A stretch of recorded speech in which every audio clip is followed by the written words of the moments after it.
Olá! Hoje a gente vai mergulhar numa oração que tem tudo a ver com os nossos tempos. Sabe, ela toca em pontos como medo, dúvida, mas também, e isso é o mais interessante, numa busca muito profunda por conexão.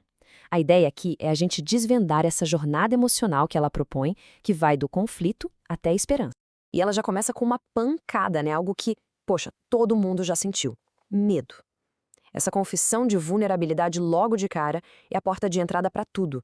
É um reconhecimento muito honesto de que, antes de qualquer coisa, antes mesmo da fé, existe a nossa condição humana, essa nossa fragilidade. E é isso que torna essa oração tão poderosa. Ela não tem aquele ar de texto antigo, engessado. Pelo contrário, ela pulsa, sabe? Pulsa com as tensões que a gente vive hoje. É um diálogo super íntimo com o divino, mas que, ao mesmo tempo, ecoa todos os desafios da vida moderna. E a estrutura, olha que interessante, não é uma fórmula decorada, de jeito nenhum. É uma conversa de verdade. A pessoa que está orando, ela está ali de fato, despindo a alma, sabe? Revelando as lutas mais íntimas. A oração vira esse canal. Um canal direto, sem filtro nenhum. Bom, e aqui a gente entra no coração do conflito, a fé contra a dúvida. O mais legal é que a oração não foge do ceticismo moderno, não. Ela encara de frente. E apresenta a fé não como uma certeza cega, mas como uma escolha, uma decisão bem consciente. É como se a gente visse aqui um campo de batalha, né? De um lado estão os desafios do mundo, o ceticismo que está por toda parte, as tais modernidades que muitas vezes são falsas. Do outro lado, o que a fé oferece como resposta: uma luz para o caminho, coragem para seguir em frente e, talvez o mais importante, um sentimento real de pertencimento. E aí, no meio disso tudo, a oração usa uma expressão que, nossa, atinge em cheio: desamparo existencial.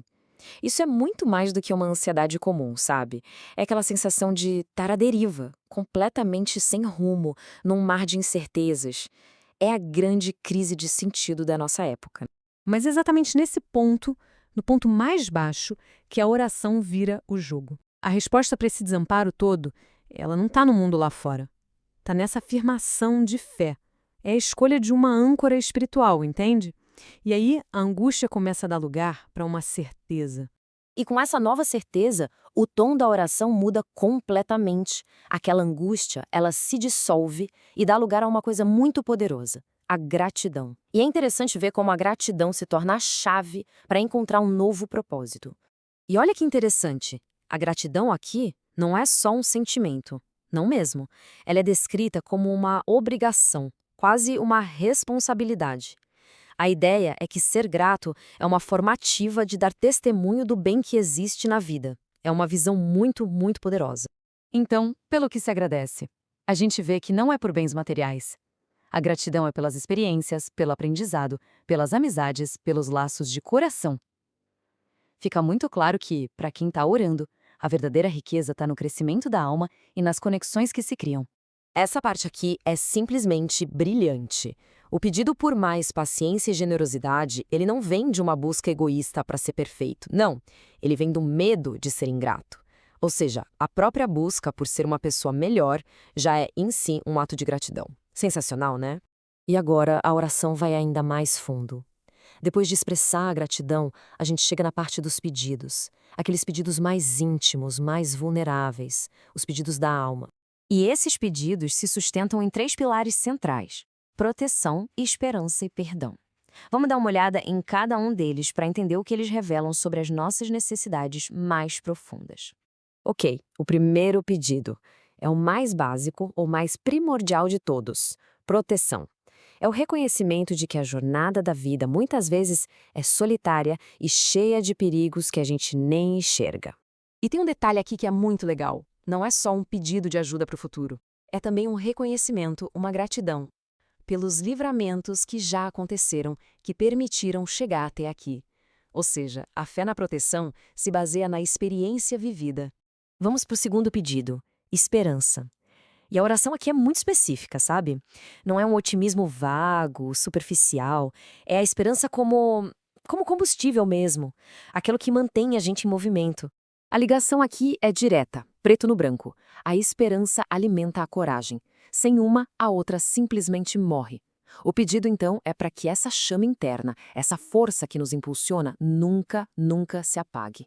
E aí a gente chega no pedido talvez mais difícil, o perdão. É o momento de maior vulnerabilidade da oração inteira. É quando se reconhece as próprias falhas, as fraquezas e a forma como a crueldade do mundo, como diz o texto, às vezes acabam nos contaminando. E o ponto-chave é exatamente esse. O pedido não é para que as fraquezas sumam num passe de mágica. Não. O pedido é por força para superar essas fraquezas. É um pedido não por perfeição, mas por resiliência.